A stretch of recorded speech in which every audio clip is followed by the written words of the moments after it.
将红甲。贵爷爷知道这东西来历。我和世子一般年轻时，天下曾有4大宗师，其中之一便是这南国福将红甲。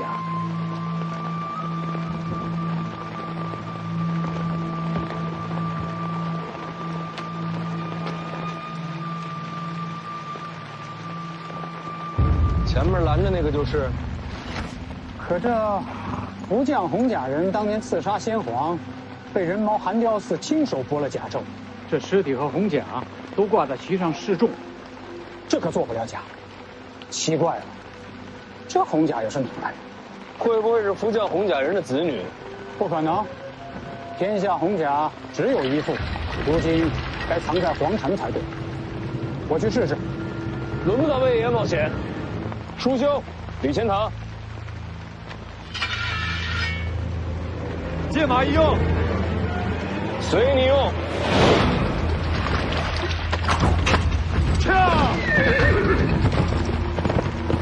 咱俩谁先谁后，出手也得分个主次吧。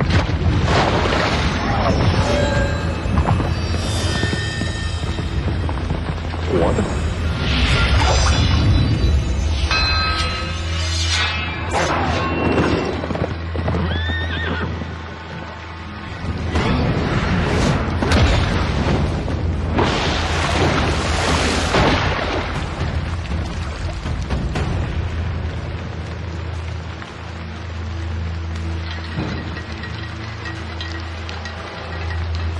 还好，不是4大宗师里的福将红甲。谁说不是？那这福将红甲应该更强才对啊！这红甲出自龙虎，是上古战甲。可是很少人知道，这红甲可以分成5具，对应5行：金木水火土。这是水甲，大雨倾盆，威力最甚。那2个打不过他的，叫他们让开。停手！回来！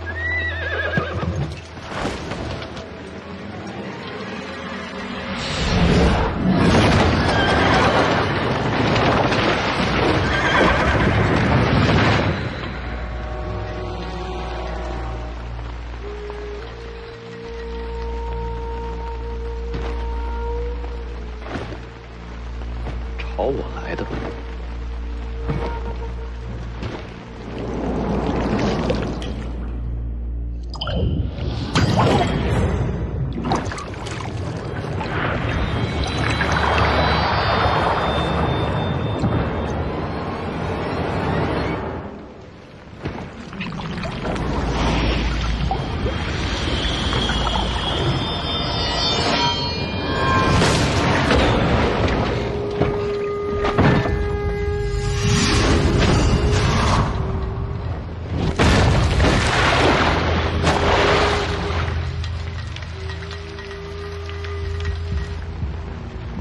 这就完了？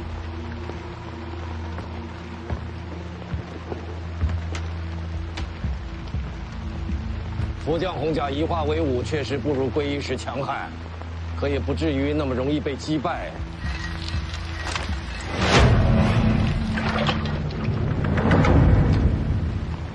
这都没死。虽身有死，这已经不算活人了。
到底是人还是仙？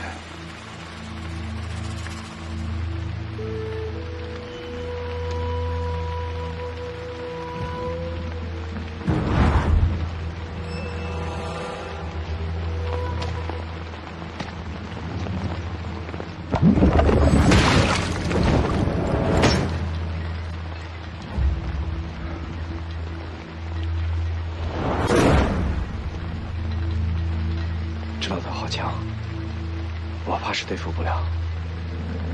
小舅子还真不好杀，硬杀没戏，再找机会吧。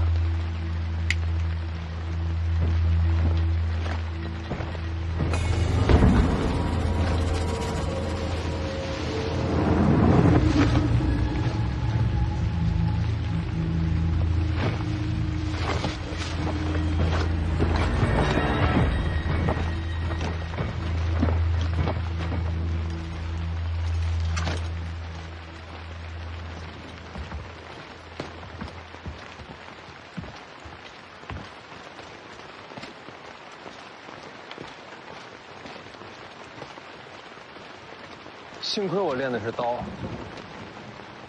不然瞧见前辈刚才这2剑，怕是落下阴影，再也没有提剑勇气了。你的刀也不怎么样。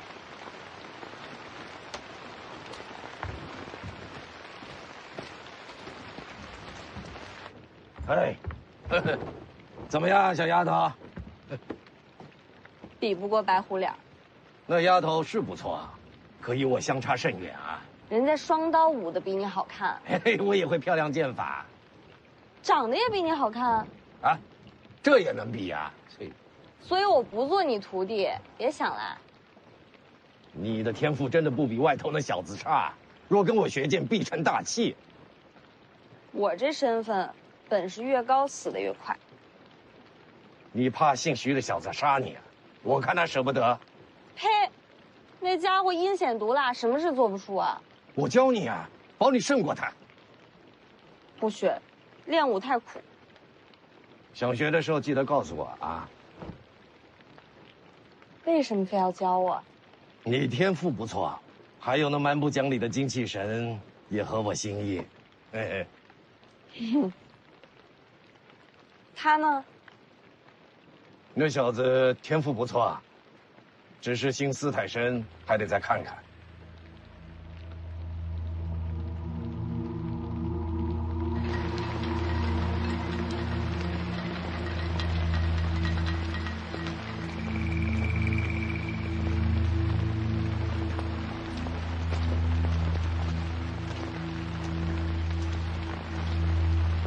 这2剑断了生机，可看上去还活着。怕是最后一口气了。兄弟，你到底是谁？为什么要杀我？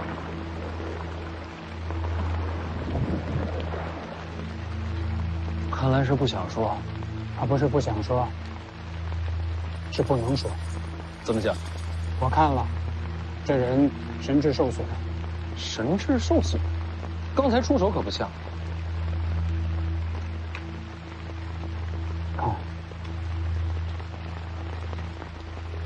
整个甲胄内部都刻了。是什么？其中奥秘，就怕要问车上的人了。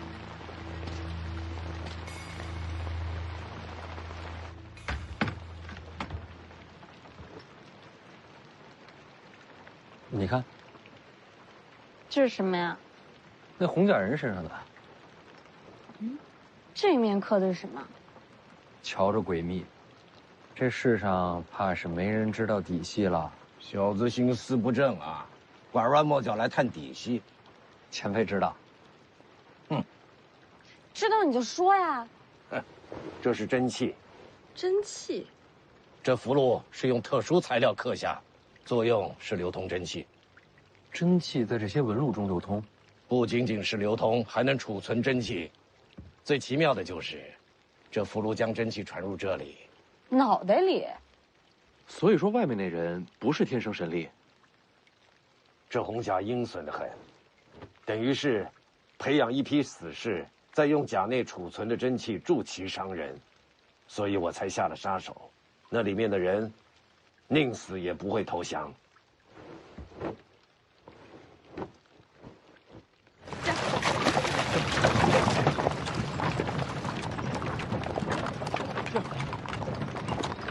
人埋了也就算了，怎么还把那套甲带走了？如此手段，研究看看。前辈说这福将红甲一共5具，虽说这次只来了1具，难保下次不会全都出现。谁说这次只来1具？方才在树林里还有3具等着。就刚才？那为什么没出现？当然是怕了老夫了。等等，这样加起来也不过4具，还有一个呢？我怎么知道啊？不好，宁峨眉。世子，世子，玉。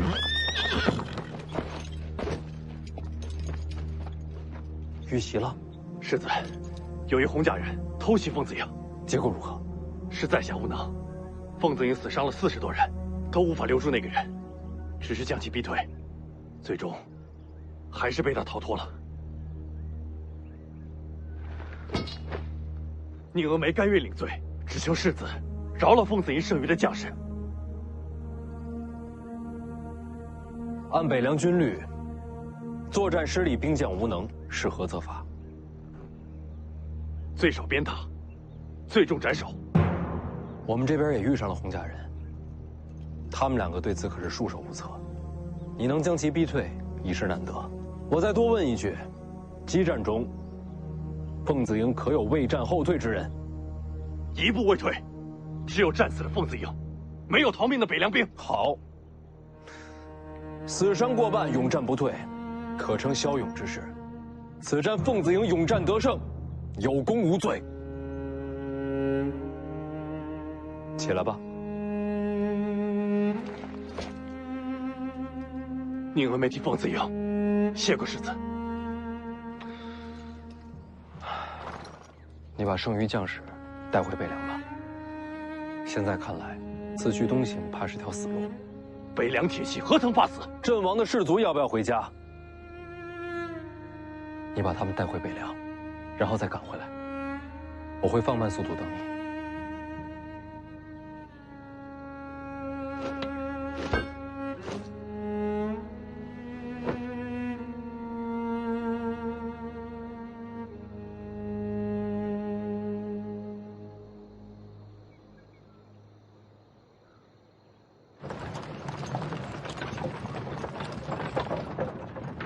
收买人心的手段不错，姓宁的不好说，剩下的兵卒恐怕会为你战死。凤子营没那么容易被收买，我也不愿他们战死。你是世子，他们为你死是天经地义。我接手北凉就是为了颠覆这样的天经地义。这小子有点古怪。不说我，前辈方才那2剑惊天动地，我还是忍不住想问前辈名号。我用剑，你可以猜猜。不用猜了，他是李淳罡。小丫头，你怎么猜到的？剑神李淳罡。60年前，剑神李淳罡横绝一世，一把木马牛，战遍天下，未逢敌手。你的剑我听说过，连我自己都快忘了自己是谁，又有谁还能记得木马牛啊？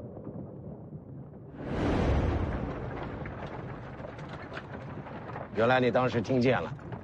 60年，您今日几岁了？修真气的活得都比普通人长，你小子一身大黄庭加蓝，比我还能熬呢。那既然是上一代剑神，你的剑呢？江宁，不能问吗？没什么不能问。与王仙芝一战，我的木马牛被他双指折断了。王仙芝赢了，剑都断了，当然是他赢了。然后你要去挑战王仙芝？我就拿个剑匣，不一定非得挑战他。你知道徐丰年要去武帝城？知道。那你还去？你以为我躲在地下是因为败阵断剑怕了王仙芝吗？难道不是？大家打输了有什么可怕的？我躲着，只是因为我发现自己是个蠢货而已。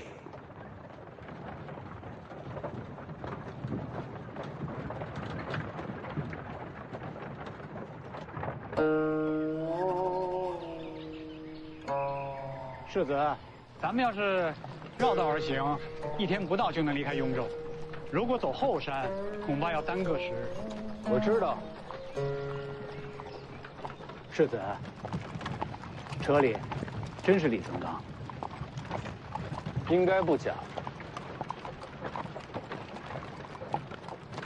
这都怎么了？一个名字变成这样。那可是剑神李存刚啊！江湖代有奇才出，这一位独占鳌头50年，他当年的剑法那是冠绝天下，这风采宇内无双，真是令无数侠女痴迷，天下剑客敬仰啊！陆兄，你也痴迷李剑神吗？我可是听他传说长大的，对我来说，他就像剑神林凡一样。青鸟好像没反应啊。我就是个丫鬟，嫌贫爱富的，对穷老头什么的没兴趣。姓林的，你呢？吕钱塘，你呢？吕钱塘，我好歹是个读书人，他若能考上状元，我便钦佩。这闷葫芦。咱们抓紧赶路，晚上住观里，遮风挡雨。怎么感觉世子越到青城山，就越高兴呢？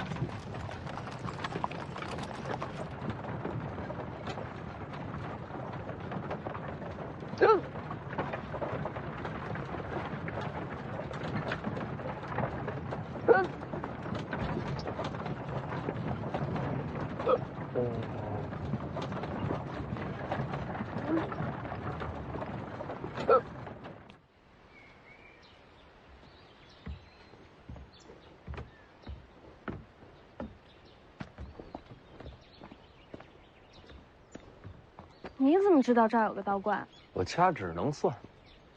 那可真厉害。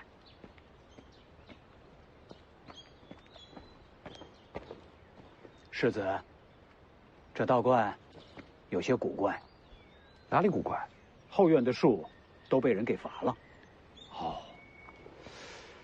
都用来烧火了。烧火了？当时找不到木柴，就把树都给砍了。啊，原来世子来过。3年前跟老黄住过这儿。你过得也不容易啊。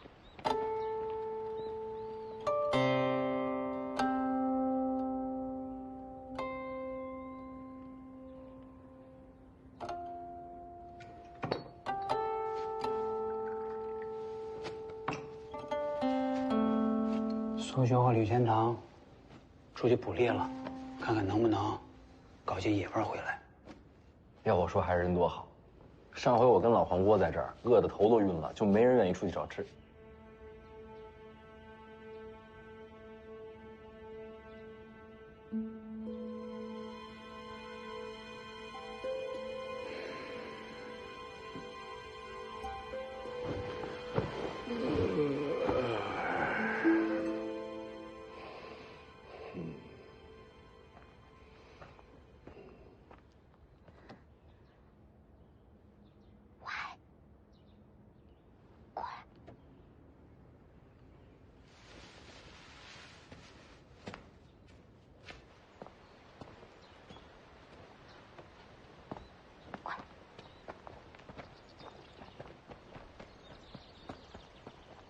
怎么？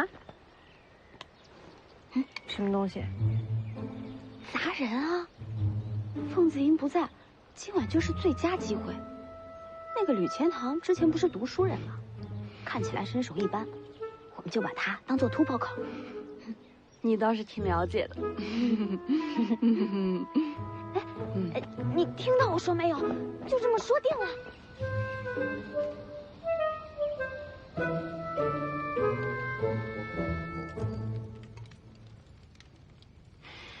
青城山的白果鸡，这都被你们找着了，这下有口福了。世子喜欢就好。吕钱塘呢？在外面呢，说要守着马城，不用搭理他，整天阴着个脸，看着就烦人。哎，我要鸡腿。嘿嘿。哎呦，哎老黄也喜欢抢鸡腿。建九黄，我只知道他叫老黄，好吃懒做，烤地瓜最在行。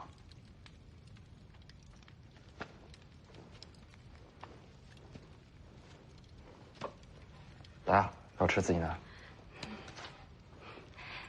嗯。手上拿根棍子干什么？添把火。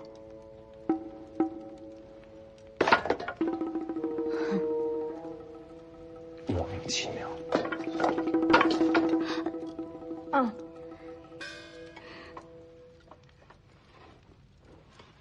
3年前，世子和老黄在这儿待了多久？有些日子。怎么会留在此处？不是留下，是被山匪抓了。这山里有山匪？是啊，看见火光来的。没杀你们？是群傻乎乎的山匪，有老有小。看我跟老黄饿得不行，还分了半只烤鸡给我。还有这样的好事儿？到后来都成了朋友，离开青城的时候给我塞了好多吃的。重游旧地，是想再遇故人。还真挺想见到他们的。若是能看到火光，没准真会出现。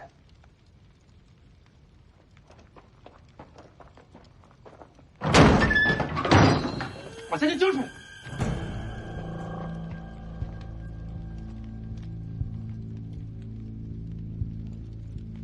人还不少啊！这就是傻乎乎的山匪。不是他们，奇怪了，这应该是他们的地盘。世子，我常在江湖行走，依我的经验看，占山为王的山匪被换了人，就2种情况。还敢聊天？拿我当假人呐？就是。赶紧把钱掏出来！掏出来！站这边，女的站在这边来。第一种被夺权赶走，那第2种呢？被新势力赶尽杀绝。我们一个也不浪费。小丫头还学着别人拿匕首。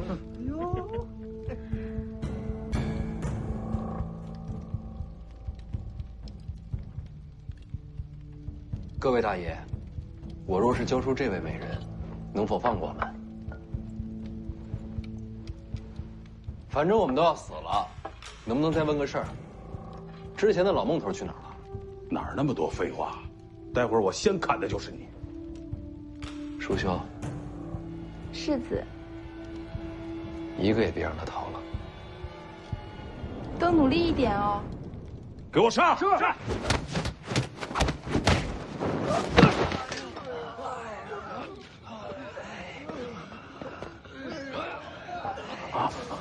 别张嘴走啊，进来聊。罗密欧，我有眼不识泰山，还望大爷饶命。来青城多久了？1个多月了。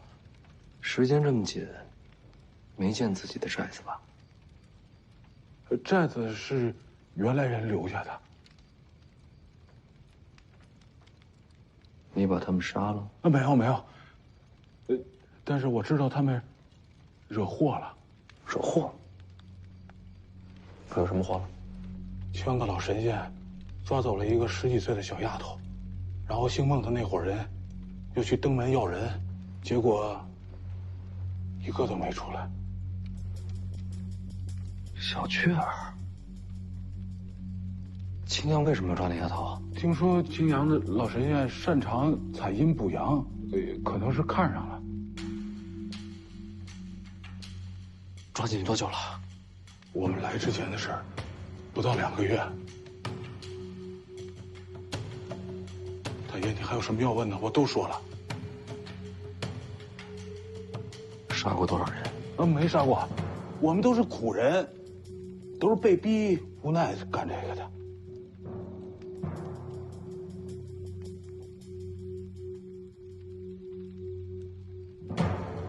魏爷。在，往南不远有个小坡，过了山窝就是寨子，麻烦魏爷帮我看一眼。好。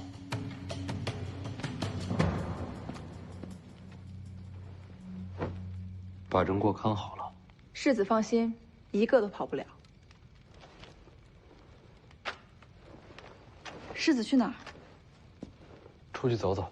一起。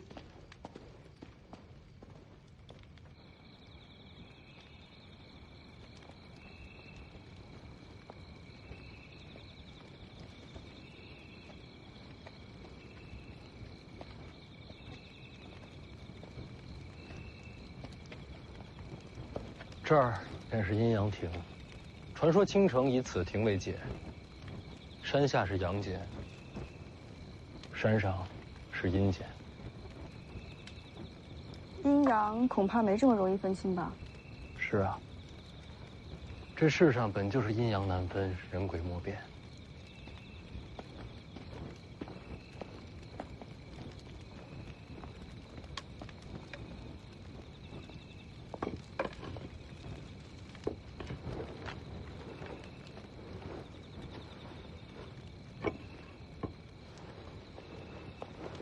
纸笔给我。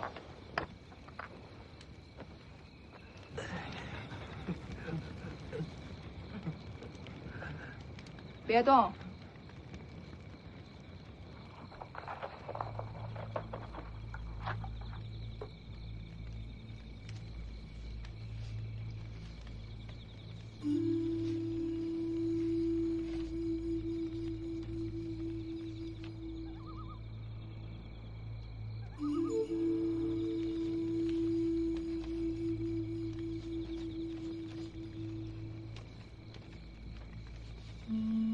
世子，这夜这么暗，世子是如何将山势看得如此细致的？这亭子以前来过，这景色是记下来的。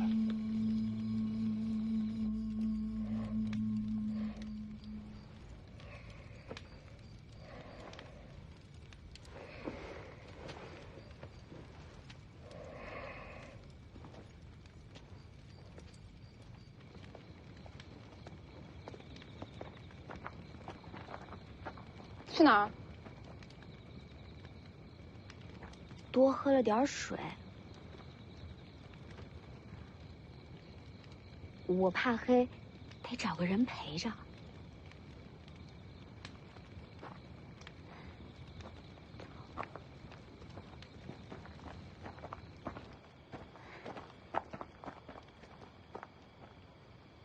又怎么了？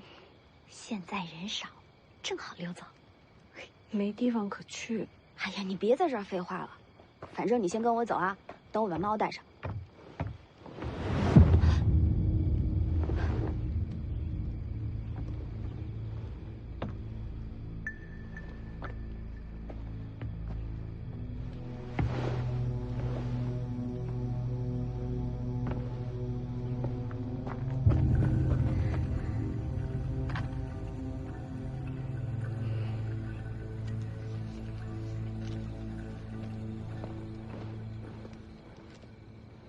世子，您是怎么找过来的？我看见火光，就过来看看。山寨那边怎么样？关了好些女子，都是抢来的，都已经家破人亡了。他们没想着报仇吗？想，可是怕。最后，都走了。那些匪徒，是宋官吗？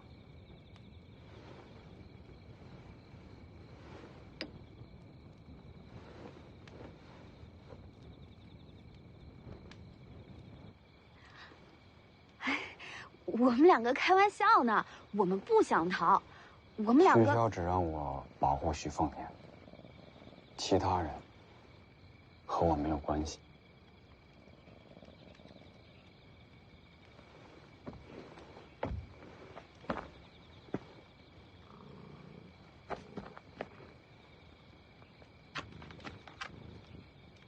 你们走吧，我不拦着。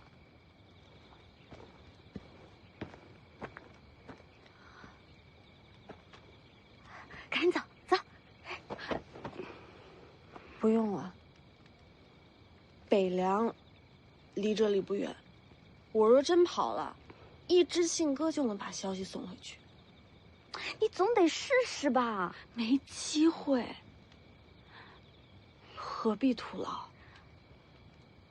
哎，我。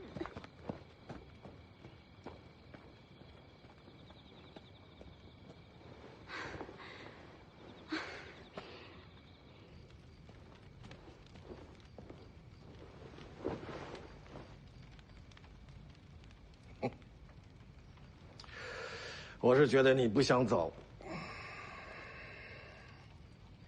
外面说话你能听到？我想听见就能听见。怎么样，小姑娘，要不要跟我学武功啊？有了一身本领，走也好，留也好，都随你心意。不学。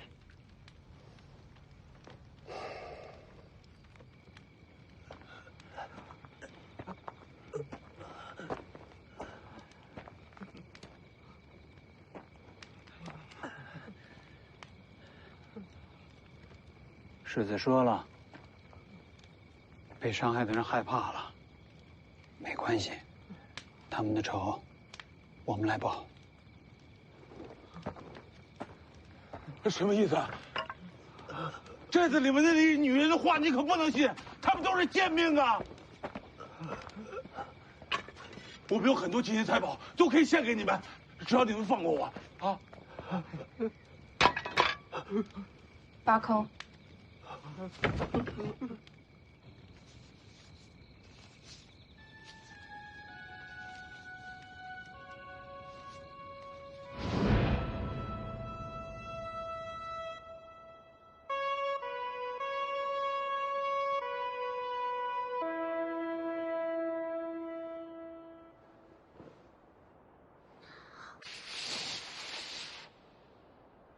我怎么不行啊？我教你啊。哎，徐哥哥，我就知道你会走的。等教会了你，我再走，好不好？那，你以后要回来看我？一定会来。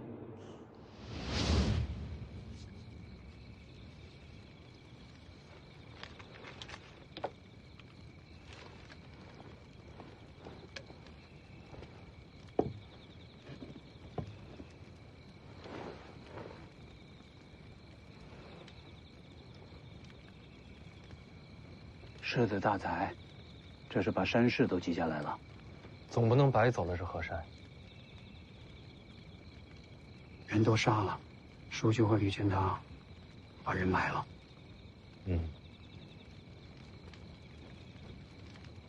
魏爷爷是有话想说。世子，为什么不把他们送去官府？我送去的人，官府未必会杀。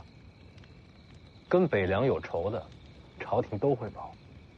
当然，这些只是些山匪，无足轻重。但我就是怕万一啊，这么多条人命的仇，不想让他们有机会逃出生路。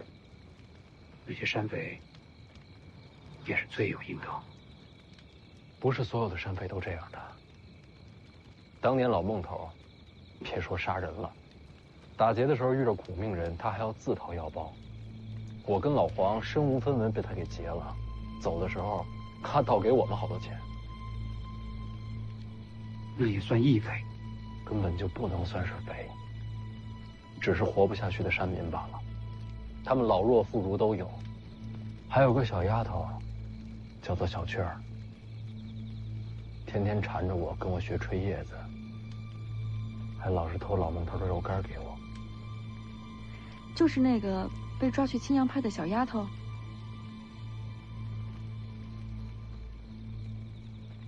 青阳派吴灵素，先帝御赐，青城王名号，自立神霄派，继武陵门派，又是皇室耳目。青城是北凉境外第一关隘，这吴灵素，其实就是暗中监视北凉。我知道，这次路过青城山，本来打算好了，要避开青阳派的。世子做得对，此时正跟朝廷保世袭罔替，就不能和吴灵素起争执。我答应过小雀儿，要回来找他。被抓这么久了，到如今什么都晚了。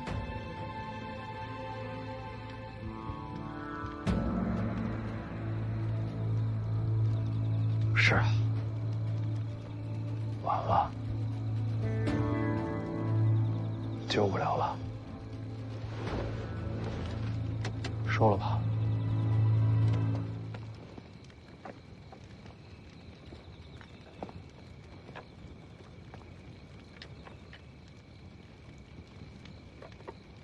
成大使者需借机用人，权衡利弊。反正人已经没法救了，这账大不了将来再算。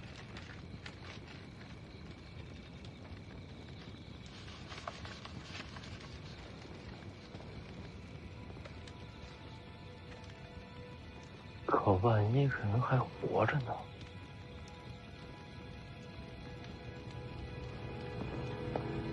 世子，大局为重。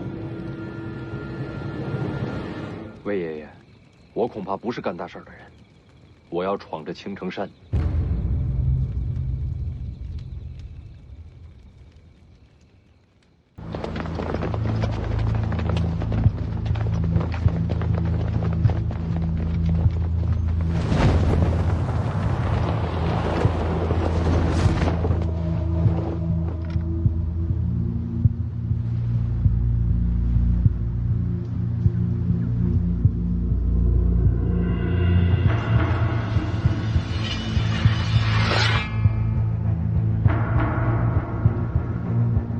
吴灵素人呢？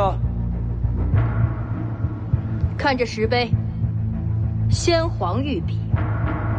不管你是何人，下马说话。这字儿也不怎么样。找死！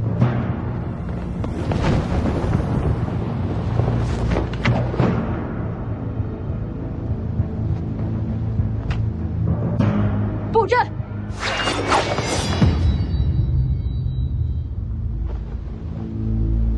神霄剑阵，谁破一个给我看看？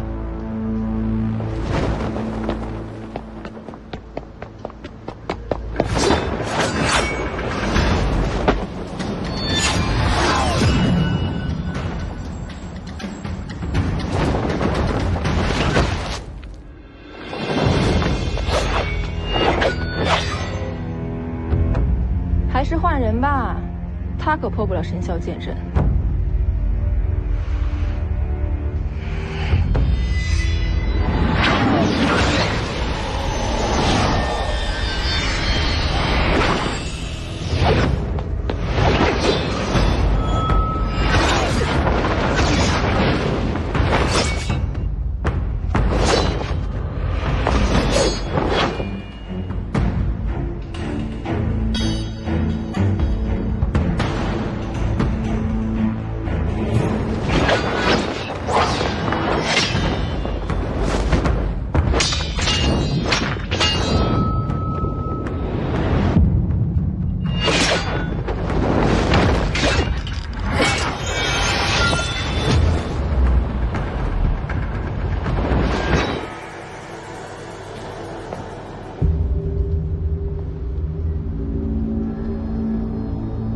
这小子是不是变强了？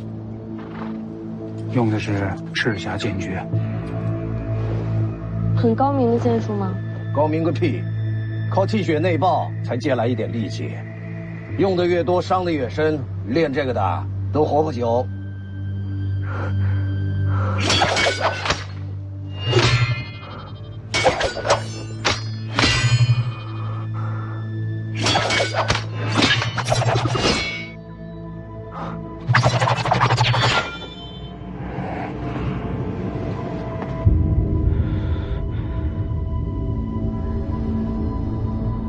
他怎么学会的？王爷给他的。徐霄匡的。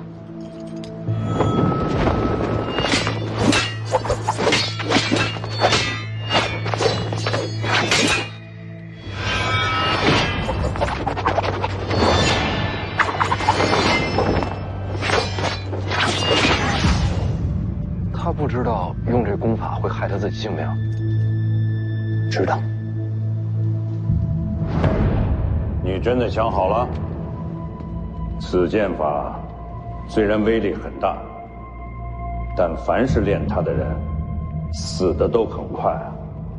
若我用命来拼，能换林家一线生机，我死1000万次，都心甘情愿。给他吧。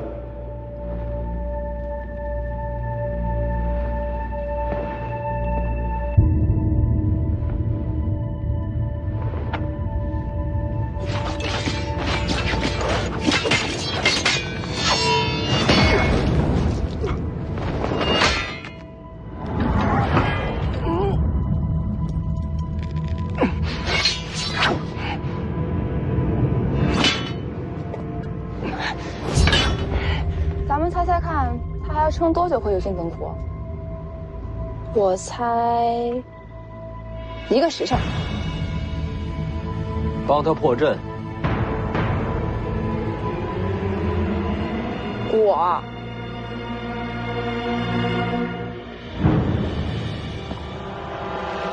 世子说什么，就是什么。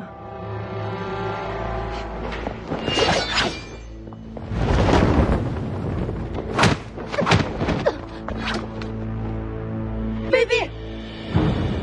你们这么多人打他一个，还说我们卑鄙，没道理吧？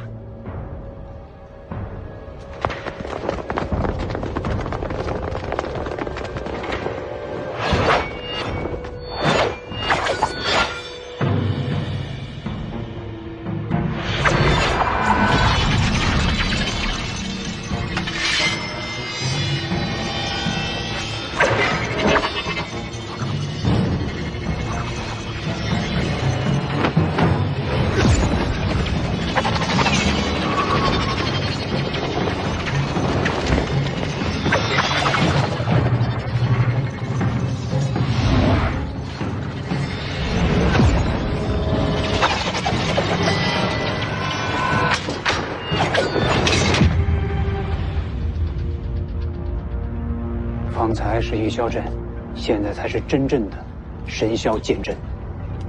很强，唯有李先生出手，方能破阵。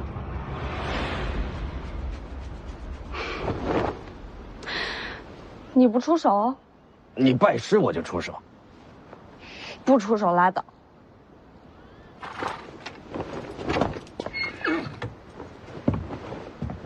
我也试试这剑阵。世子，世子，却莫以身试险。是我惹的祸事，不能躲在一边。我陪世子冲阵。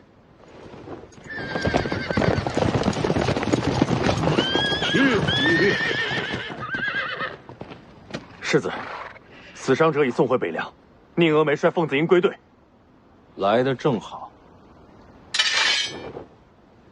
先皇留下的石碑，天下闻名的神霄剑阵，敢不敢陪我冲个阵？列阵！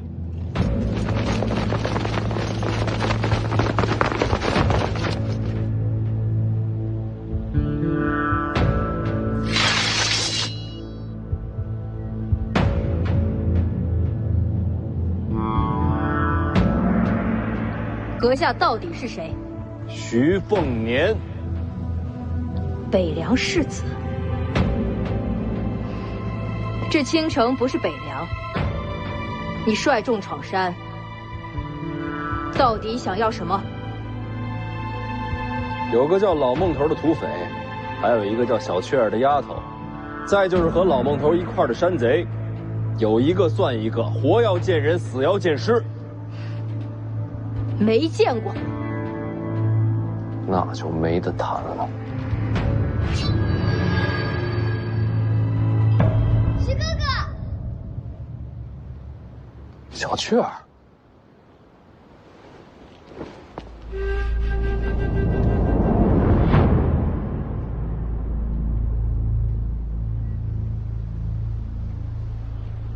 青城王吴灵素。世子远道而来，何不入青城山，观赏山色？好，世子一人入我青城山即可。世子不可。好，我一个人上去。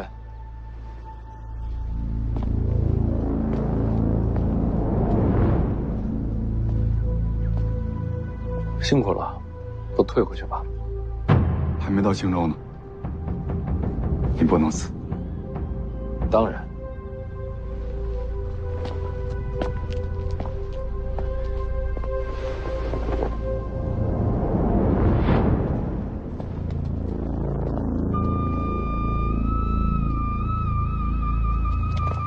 做好准备，如有变故，马踏青阳。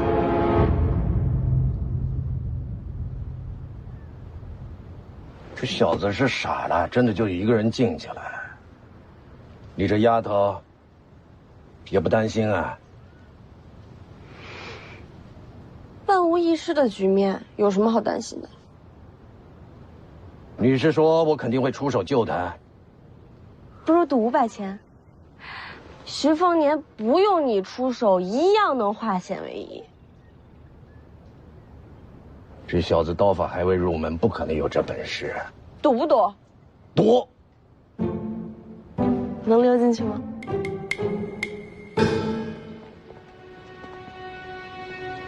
到了。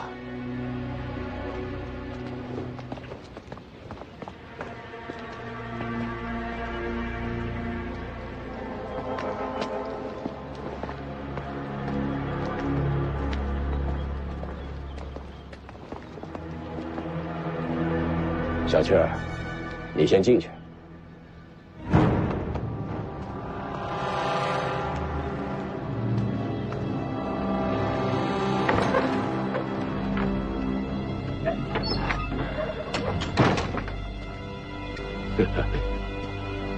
我没想到，世子还真敢进来。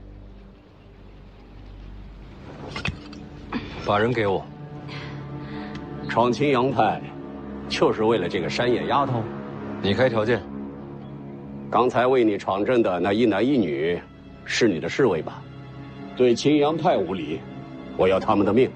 可以，把人给我，那2个交给你。世子现在就出去，把2个人都拿来。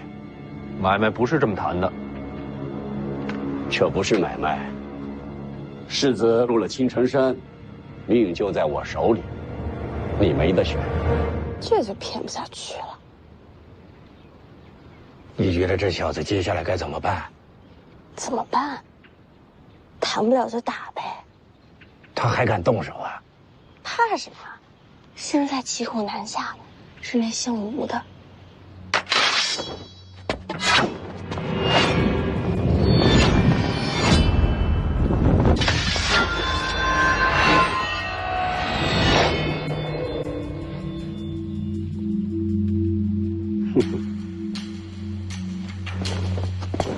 你找死吗？我给你一个机会，把人给我。可现在，你的命在我手里。凤子英就在大门外，所有人都看见我跟你进了青阳派。你想杀我，先想想自己有没有本事杀光门外所有人。只要走了一个，徐骁就会带着北凉铁骑踏平青城山。杀了你，我即刻回京。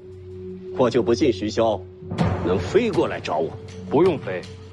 京城会把你全家绑给北凉。胡说！用你一家性命换徐骁收兵，一本万利。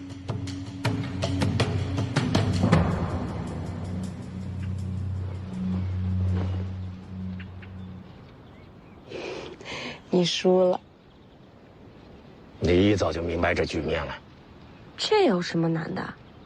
区区一个青阳，怎么敢明面里杀北凉世子？所以徐凤年孤身入山门是有恃无恐。这家伙贼得很，怎么会去送死？没想到你是他的知己啊！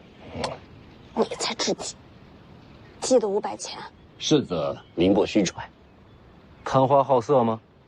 难怪他一直夸你。谁夸我？说什么呢？行了，人你交给我吧。京城那边就说我仗势欺人，皇室不会怪你。不急，有人想见你。老孟头没死，有眼光，有胆识，世子很了不起。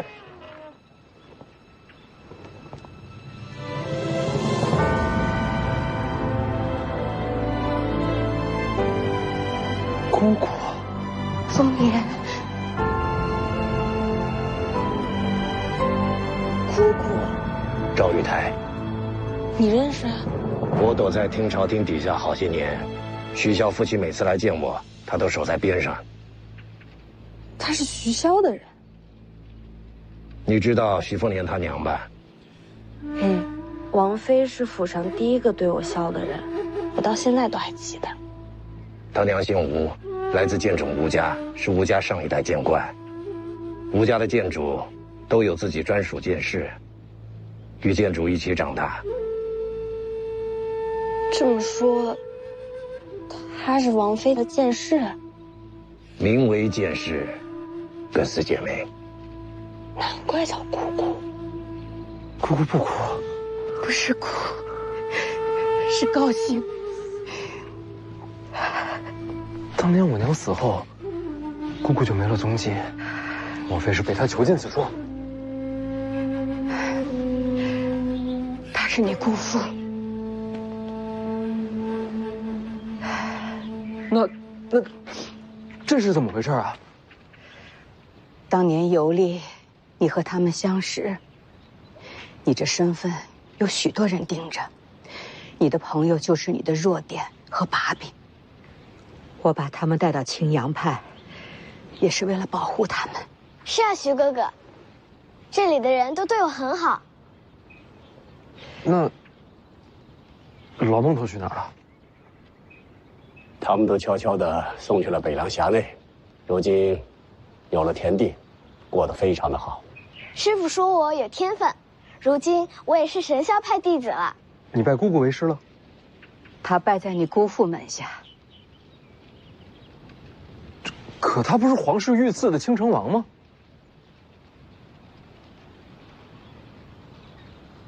这么多年青阳派仇视北凉，全是假的？是反间，替北凉盯着京城呢。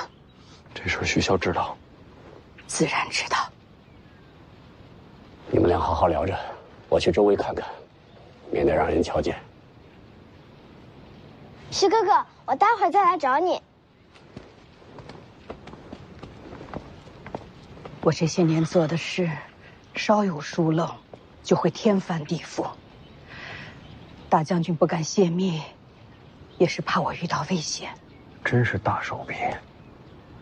青阳派竟是北凉暗线，将来铁骑若出北凉，青城山便是通途，再也掐不住北凉咽喉。不仅仅是青阳派，我真正做的事，比这更重要。还有什么事能比得过这手笔？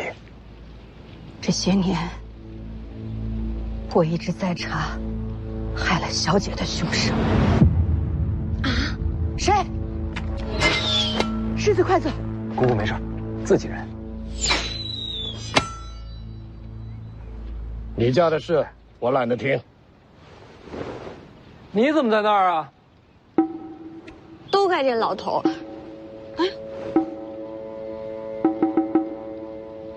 有梯子吗？我现在就下去。江妮，我家丫鬟。丫鬟，通房的？不是，不是。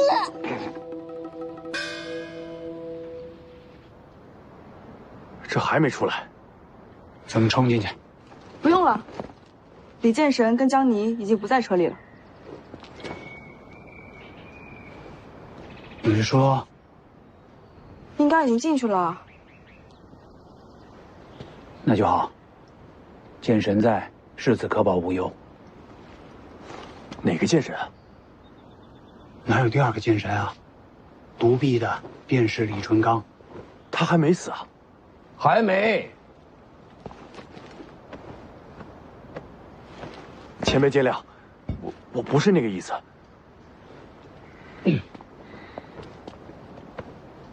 敢问前辈，世子呢？里边。那您怎么出来了？早饭吃多了，有点困，我先睡一会儿。放心吧，我把姜泥留里面了。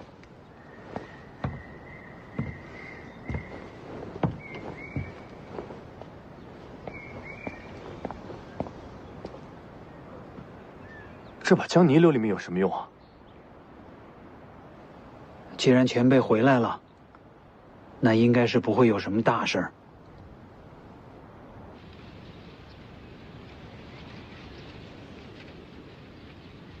那我先退出去。不用退。姑姑接着说，我的事儿不用逼着他。您刚才说您一直在查害我娘的凶手。是。小姐过世起，就一直在查。查出具体结果了吗？小姐离世时，奴婢和大将军才发现她身负重伤。可小姐不肯说出害她的凶手是谁。对手太强，娘是怕报仇害了全家。这些年，我一步步排查日子，细算因果，大概能猜出她何时受的伤。当年小姐曾独自进京，她的伤应该就是那会儿留下的。具体什么时候？那时正怀着世子。凶手人在京城，查出是谁了吗？还没有，一点细节都追查不到。可查不到，本身就是个大案。凶手权势滔天，才能在京城抹去所有线索。大将军让我在青城传出你姑父采阴补阳的好色名声。徐骁这什么路数啊？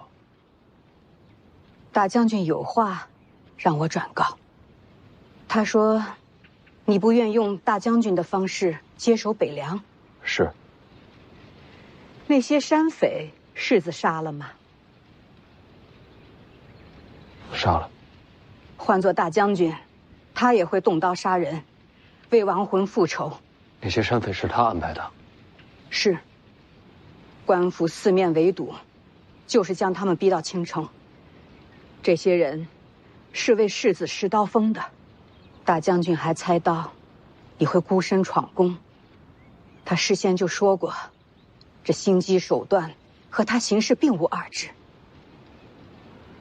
他说你想走一条新路，可到头来都在大将军为你铺好的路上。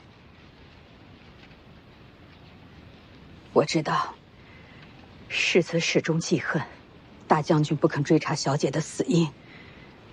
世子，你要明白，此事牵连甚广，必须保密。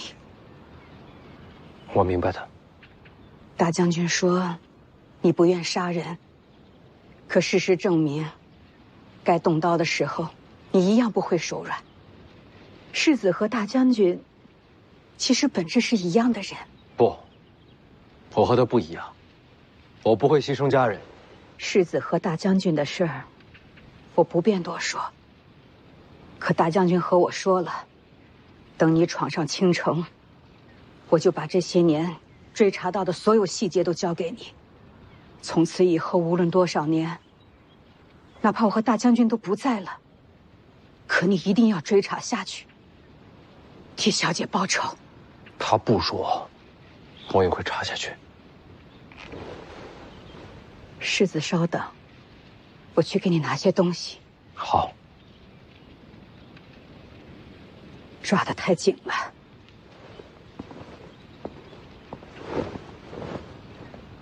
疼吗？不疼。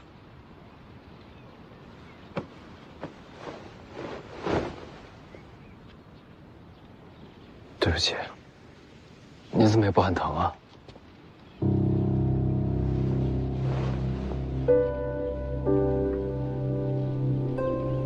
王妃是个好人。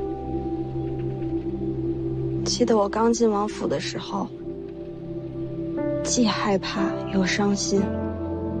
是她的温柔，让我缓过了最难的一口气。徐凤年，我愿意和你一起为她报仇。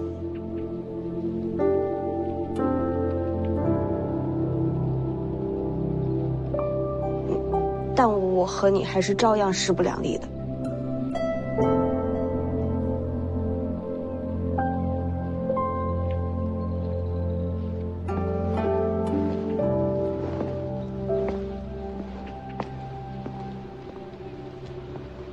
这些年追查凶手，整理出来的东西，都在里边了。